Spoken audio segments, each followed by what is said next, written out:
महाशिवरात्रि के पावन अवसर पर आप सभी को, भगवान सदाशिव के सभी भक्तों को मेरा प्रणाम, नमस्कार और शुभकामनाएं। यह हम लोगों के लिए बहुत ही हर्ष का विषय है, हर्ष की बात है कि इस वर्ष 11 मार्च को हम लोग महाशिवरात्रि पर्व मना रहे हैं। महाशिवरात्रि पर्व वैसे तो अलग अलग जगह अलग अलग तरीके में लोग मनाते हैं।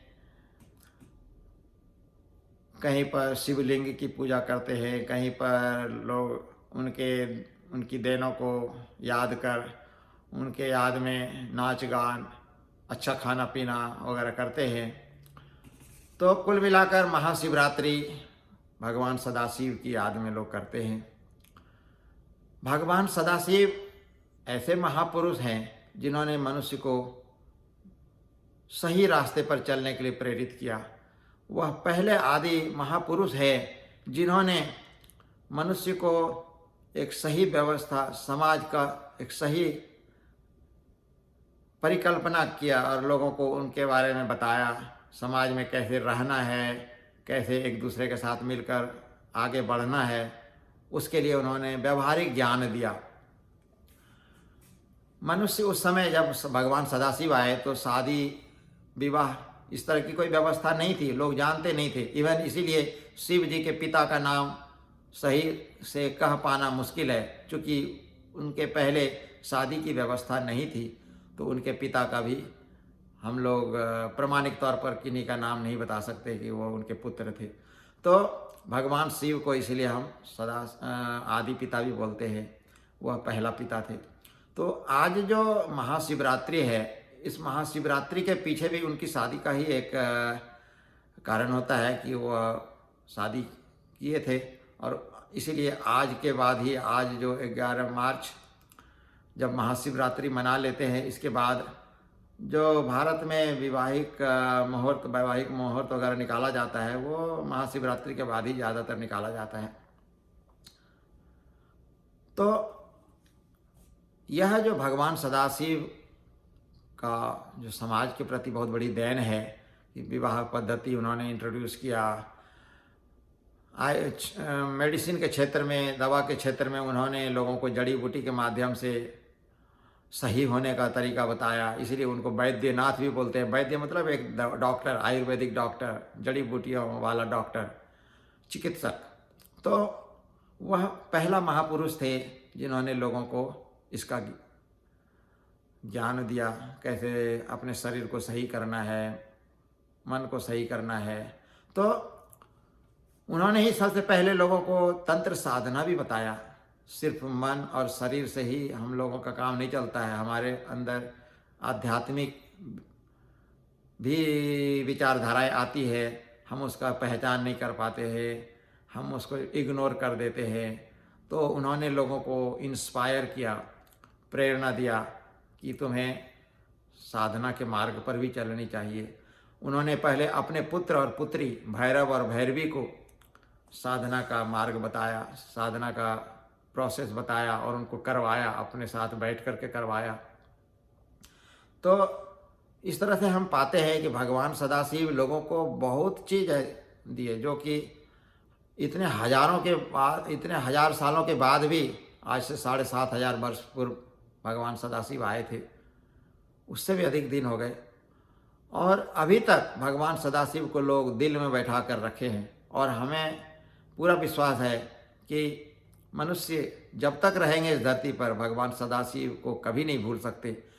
इवन भगवान सदाशिव की देन इतनी महान है कि किसी देवी देवता की पहचान को भी और महत्व बढ़ाने के लिए उनका भगवान सदाशिव के साथ कुछ न कुछ लिंक जोड़ देते हैं। तो भगवान सदाशिव इतने महान व्यक्तित्व थे, इतने महान महापुरुष थे।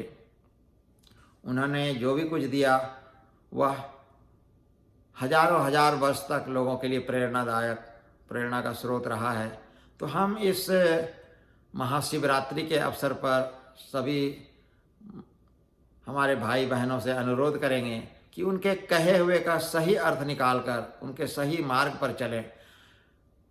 मेरा मतलब है, कभी कभी उनके कहे हुए या उनके उनके आचरण का गलत अर्थ निकाल करके भी लोग गलत रास्ते पर चलना शुरू कर देते हैं। एक उदाहरण तौर पर हम कहना चाहेंगे कि जब महाशिवरात्रि का पर्व है या कोई भी ऐसा कभी कभी कुछ अच्छा धार्मिक कार्यक्रम भी होता है, तो उसमें लोग नशा का भी सेवन करने लगते हैं, मादक पदार्थों का सेवन करते हैं, भांग धतूरा का सेवन करते हैं। इवन बहुत सारे लोग गांजा पीते हैं, चीलम पीते हैं और बोलते हैं कि ये भगवान सदाशिव का प्रसाद है, परंतु यह बिल्कुल गलत है। भगवान सदाशिव कभी भी नशा का सेवन नहीं किए, न करते थे और न कभी उन्होंने किसी को करने के लिए कहा, क्योंकि नशा हमेशा ही मन को अधोगति की ओर ले जाता है। और भगवान सदाशिव एज ए आदर्श पुरुष, आदर्श महापुरुष, वह कभी भी लोगों को नहीं सिखाए होंगे कि तुम नशा का सेवन करो। यह बात जरूर है कि उनकी जो मानसिक अवस्था कभी कभी बहुत ही मादक अवस्था में जैसे लोग जाते हैं, नशा में चले जाते हैं, उस प्रकार की अवस्था में पाया करते थे। वह बिल्कुल इसलिए होता था क्योंकि वह साधना करते थे, अपने मन को हमेशा ही आध्यात्मिक विचारधारा में रखते थे और मन को सहस्रार चक्र पर रखते थे। मन को जब आप हायर लेवल में जाएंगे, लेकर के जाएंगे, मन जो है अधिक से अधिक मेलाटोनिन हार्मोन्स को प्रोड्यूस करेगा। मेलाटोनिन जब मन में, शरीर में जब अधिक प्रोड्यूस होता है तो मन को रिलैक्स भी करता है, शरीर को रिलैक्स करता है। और हमें एक जिस प्रकार से भौतिक मादकता का हम जब उपयोग करते हैं, मादक पदार्थों का जो हम नशा का अनुभव करते हैं, उसी प्रकार से उसमें भी एक आध्यात्मिक नशा जैसा हो जाता है। लेकिन वह कोई ये शराब या कोई भांग धतूरा से प्राप्त कर नशा नहीं था। उसको सोमरस भी लोग बोलते हैं संस्कृत में, परंतु उस सोमरस का मतलब बहुत सारे लोग दारू से, शराब से लगाकर उसका सेवन करते रहते हैं भगवान सदाशिव के प्रसाद के नाम पर, परंतु यह बिल्कुल गलत है। जब आप इस प्रकार का दारू शराब का सेवन करेंगे तो आप अपने माइंड के बैलेंस को खोकर घर में और अशांति पैदा करते हैं। यह बिल्कुल ही सही नहीं है। इसीलिए हम कहना चाहेंगे कि भगवान सदाशिव के कहे हुए का सही अर्थ निकालकर, उनके वचनों का सही अर्थ समझकर उनके साधना मार्ग पर चलें। उन्होंने तंत्र साधना पहले लोगों को सिखाया। तंत्र साधना, तंत्र मतलब सिर्फ झाड़ फूक और भूत प्रेत से नहीं है। तंत्र का मतलब है तम प्लस त्र, जो अंधकार से त्राण दिलाए। तो साधना है जो अंधकार से लोगों को त्राण दिलाता है। तो इसीलिए तम का और एक और भी अर्थ है विस्तारित होना, विस्तार करना। तो जब हम साधना करते हैं, मन को एकाग्र करते हैं, तो मन एक्सपेंडेड होता है, मन का एक्सपेंशन होता है, विस्तार होता है। तो इसीलिए भगवान सदाशिव तो बल्कि लोगों को साधना करने के लिए इंस्पायर करते थे, न कि किसी मादक पदार्थ या किसी गलत मार्ग पर चलने के लिए बोलते थे। तो हम इस